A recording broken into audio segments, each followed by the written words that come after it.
The last case that I'd like to show you is an outbreak of tuberculosis, which is where I first started studying the control of airborne infectious diseases.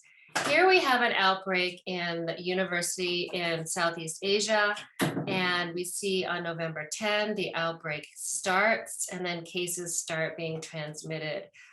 Tuberculosis is a quintessential airborne disease. It's not as infectious as COVID. It's a little bit harder to acquire, but it's very, very airborne. That's the only way to get it, is to inhale mycobacteria. So on the left, we see that the assessment of the ventilation resulted in 1.7 liters per second per person of ventilation in this university building, which is very, very low.